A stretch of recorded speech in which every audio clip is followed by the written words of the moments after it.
ሰላም ጤና ይስጥልን ውድ አድማጭ ተመልካቾቻችን እንዴት ቆይታችኋል እያልኩኝ ወደ ሳቱ መረጃዎቻችን ተሻገርኩኝ። ወደ መረጃዎቻችን ስንሻገር በመካከለኛው ምስራቅ የሚፈጠረው ነገር እጅግ አወዛጋቢ ሆኗል። ኢራን ቦምብን እንደ ዝናብ እስራኤል ላይ አውርዳለች፣ በርካታ ጥቃቶችንም ፈጽማለች። ኢራቅ በበኩሏ በቀጠናው የመጀመሪያ በመሆን ከኢራን ጎን እሰለፋለሁ ስትል አቋሟን አንጸባርቃለች። በተጨማሪም በኩዌት አየር ማረፊያ የነዳጅ ማጠራቀሚያ ላይ ኢራን የእሳት ቃጠሎ በከፍተኛ ሁኔታ እንዲቀሰቀስ አድርጋለች።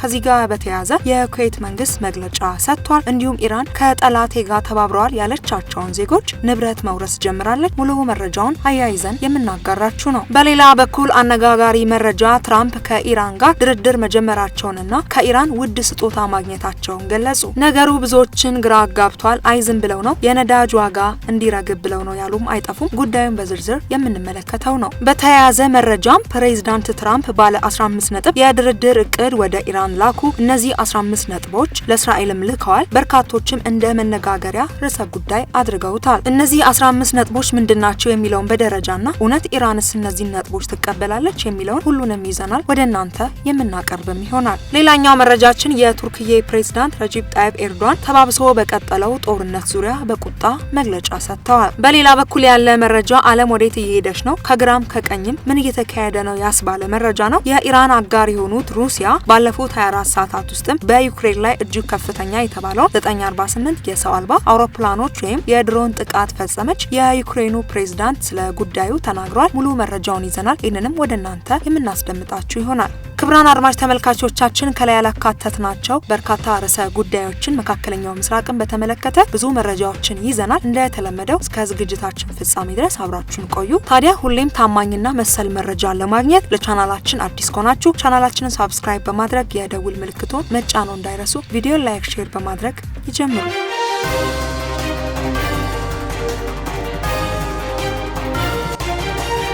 መካከለኛው ምስራቅን በተመለከተ ወቅታዊና ትኩስ መረጃዎችን ይዘናል። ወደ መረጃዎቻችን እናምራ። ከትናንትና ዕለት ጀምሮ ምሽት ኢራን በእስራኤል ላይ ጅምላ ጨራሽ ቦምብ ጣይ ሚሳኤል ስትተኩስም አምሽታለች። ሌላኛው በኢራቅ የሚገኙ የታጠቁ ኃይሎች በአሜሪካ ድብደባ ሰለባ መሆናቸውን ተከትሎ የኢራቅ ብሔራዊ ደህንነት ምክር ቤት ለታጣቂዎች ያጸፋ እርምጃ እንዲወስዱ ሙሉ ስልጣን ሰጠ። ይህ ውሳኔው ኢራቅ በቀጠናው የተካሄደ ባለው ጦርነት ውስጥም በይፋ ከኢራን ጎን መሰለፉን የሚያረጋግጥ ትልቅ የፖለቲካና የወታደራዊ ለውጥ ተደርጎም ተወስዷል። በሌላ በኩል በኢራን የድሮን ጥቃት በኩዌት አየር ማረፊያ የነዳጅ ማጠራቀሚያ ላይ የእሳት ቃጠሎ ተቀሰቀሰ። በኩዌት የሚገኘው የሲቪል አቪዬሽን ባለስልጣን እንዳስታወቀው በዓለም አቀፍ አውሮፕላን ማረፊያ የሚገኝ የነዳጅ ማጠራቀሚያ ታንክ ላይ በሰው አልባ አውሮፕላኖች ጥቃት ምክንያት የእሳት ቃጠሎ ተነስቷል። ጦርነቱ ከተጀመረበት ጊዜ አንስቶ በኩዌት ዓለም አቀፍ አውሮፕላን ማረፊያ ላይ ጥቃት ሲደርስ ይህ የመጀመሪያው አይደለም። ጦርነቱ ከተጀመረ ጊዜ አንስቶ የአሁኑ ጥቃት ለሶስተኛ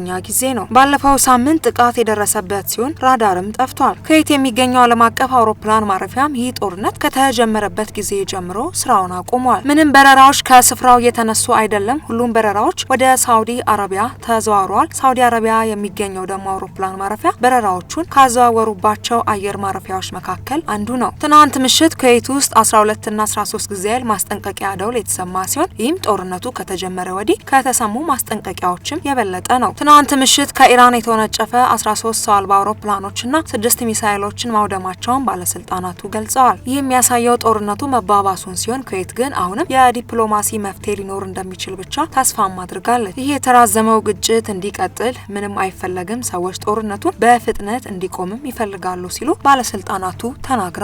አያይዘውም በመካከለኛው ምስራቅ እየተባባሰ የመጣውን ቀውስ ተከትሎ የኩዌት መንግስት ሊኖሩ ስለሚችል የኒውክሌር ጨረር ስርጭትም ለዜጎቹ አስቸኳይ ማስጠንቀቂያም አስተላልፈዋል። ባለስልጣናቱ ህዝቡ ምንም አይነት ድንጋጤ ውስጥ ሳይገባ በቤቱ እንዲቆይም አሳስበዋል። በቤት ውስጥም በሚቆይበት ወቅትም ማንኛውም የውጭ ሀገር ወደ ውስጥ እንዳይገባ መስኮቶችንና በሮችን በጥንቃቄ እንዲዘጉ መመሪያም ሰጥቷል። ይህ እርምጃ የተወሰደው በጎረቤት ሀገር ኢራን የሚገኘው የቡሹር የኒውክሌር ጣቢያ ጥቃት እንደደረሰበት የሚገልጹ ዘገባዎች ከወጡ በኋላ ነው። ለጥንቃቄ ሲባል እንደሆነም ታውቋል። የኩዌት የሀገር ውስጥ ጉዳይ ሚኒስቴር አዲሱን የብሔራዊ አደጋ ጊዜ ማስጠንቀቂያ ስርዓት በመጠቀም በመጠቀም መረጃው ለሁሉም ነዋሪዎች እንዲደርስም እያደረገም ይገኛል። ሌላኛው አነጋጋሪ መረጃ ትራምፕ ከኢራን ጋር ድርድር መጀመራቸውንና ውድ ስጦታ ማግኘታቸውን ገለጹ።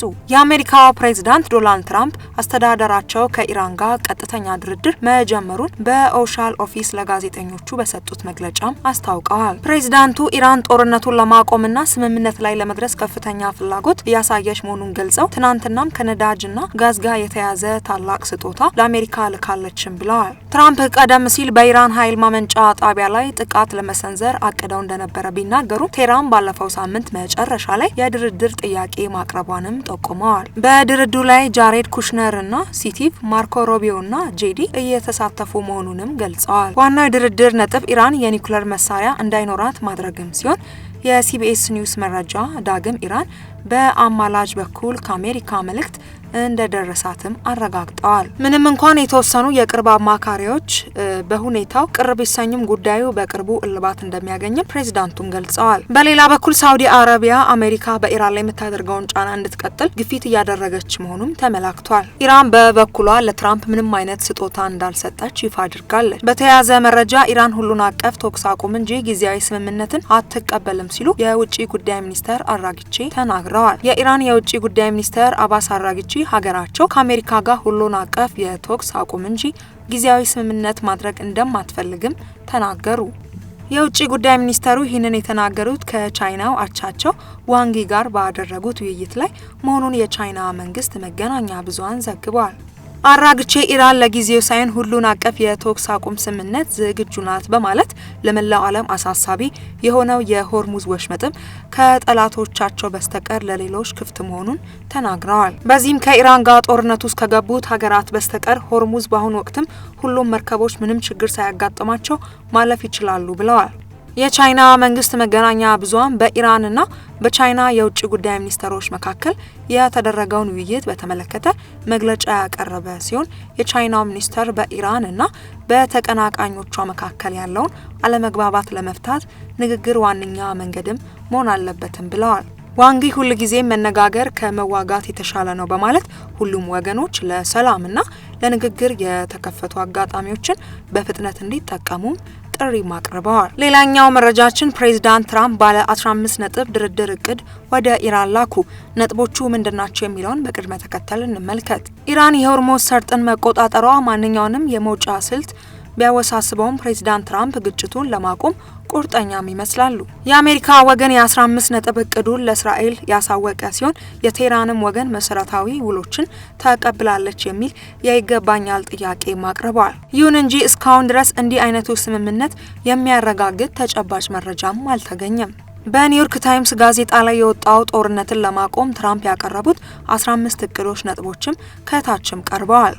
የዩሬኒየም ክምችትን ማስረከብ፣ እስከ 60% የበለጸገውን አጠቃላይ 450 ኪሎ ግራም የዩሬኒየም ክምችትን ማስረከብ፣ ሌላኛው ዩሬኒየም ማበልጸግን ሙሉ ለሙሉ ማቆም፣ በኢራን ግዛት ውስጥም የሚደረጉ ማናቸውንም የዩሬኒየም ማበልጸግ ስራዎችን በአስቸኳይ ማቆም፣ ዜሮ ማበልጸግ ግቡ ወደፊት የማበልጸጊያ መሰረተ ልማቶች ሙሉ በሙሉ ለማስወገድ የረጅም ጊዜ ቃል ኪዳን መግባት፣ የተሻሻለ የተምድ ቁጥጥር በዓለም አቀፍ የአቶሚክ ኢነርጂ ኤጀንሲ የሚያደርግ ጥብቅና ቋሚ የፍተሻ ስርዓትን መቀበል፣ ሌላ ወደ ወታደራዊ ተቋማት የመግባት ፍቃድ ተቆጣጣሪዎች አጠራጣሪ ናቸው ተብለው ወደሚታሰቡ ማናቸውም ቦታዎች በነጻነት እንዲገቡ መፍቀድ፣ የባላስቲክ ሚሳኤል ገደብ በሚሳኤሎች የመመታት ርቀትና በአዳዲስ የሚሳኤል ቴክኖሎጂዎች ልማት ላይ ከፍተኛ ገደብ ማድረግ፣ ሌላኛው የድሮን ምርትን ማቆም፣ አጥቂ የሆኑ ሰው አልባ አውሮፕላኖችን ወይም ደግሞ ድሮኖችን ማምረትና ወደ ውጪ መላክን ማቆም፣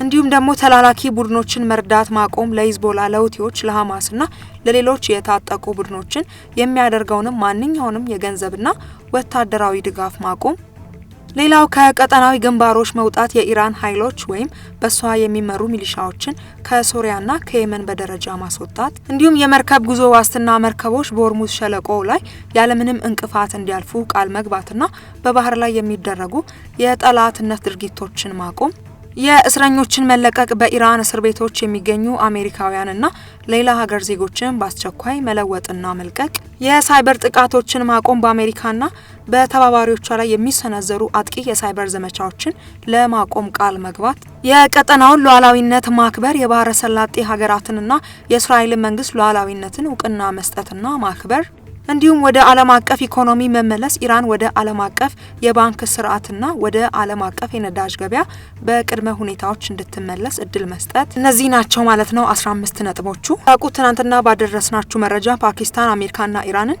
የሚያደርጉትን ድርድር ልታስተናግድ መሆኗን ነግረናቸዋል። ነገር ግን ስለ ሁኔታው በጥልቀት ሲጠየቁ ምንም መልስ ከመስጠት ነው ሁሉም ሀገሮች የሚቆጠቡት ማለት ነው።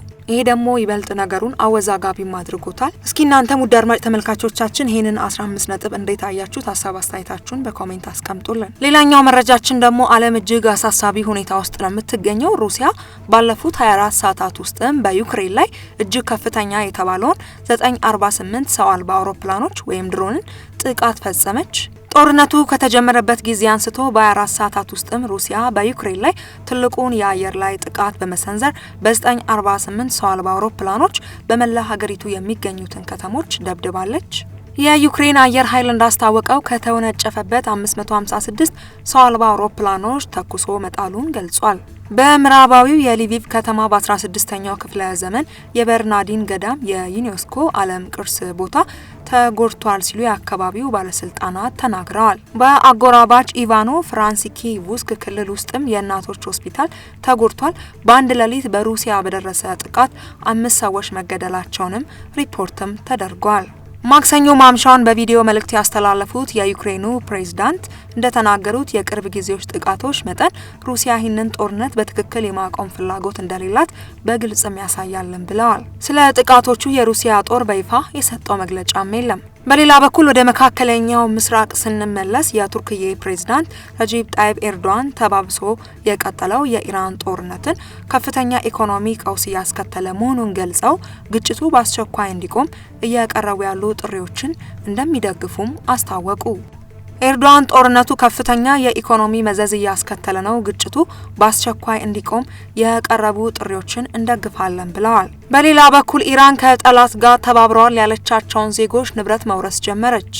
የኢራን መንግስት ከጠላት ጋር ግንኙነት ያላቸውንና የእስላማዊ ሪፐብሊኩ ተቃዋሚዎች ናቸው ያላቸውን ሰዎች ንብረት መውረስ መጀመሩን የሀገሪቱ መገናኛ ብዙሃን እየዘገበ ነው። መንግስት ጠላት ካላቸው ሀገራት ጋር በማበር ጉዳት እንዲደርስ ያደረጉና መረጃ ያቀበሉ በውጭ የሚኖሩ የሀገሪቱ ዜጎችና ቤተሰቦቻቸው ንብረት ላይ ነው በአቃቢ ሕግ ውሳኔ የተላለፈው። ዘገባዎቹ ስማቸው በግልጽ ያልተጠቀሱ 2 ሰዎች ንብረት በአቃቢ ሕግ ውሳኔ መወረሱንም አመላክቷል። የኢራን ሕግና የደህንነት ተቋማት በተደጋጋሚ ዜጎች በሀገር ውስጥ የሚከሰቱ ነገሮችን መቅረጽና ለመገናኛ ብዙሃን አሳልፎ መስጠት በሀገር ብሔራዊ ጥቅም ላይ የሚፈጸም ወንጀል ማስረጃ እንደሚሆን በተደጋጋሚ ሲያስጠነቅቁም ቆይተዋል። ውድ አድማጭ ተመልካቾቻችን ለሰዓቱ ይዘን የቀረብንላችሁ መረጃዎቻችን ይህንን ይመስሉ ነበረ። በቀጣይ እንግዲህ በሌሎች መረጃ እስክንገናኝ ድረስ ፈጣሪ ዓለማችንን ሀገራችንን ይጠብቅልን። በያላችሁበት ጤና ይስጥልን።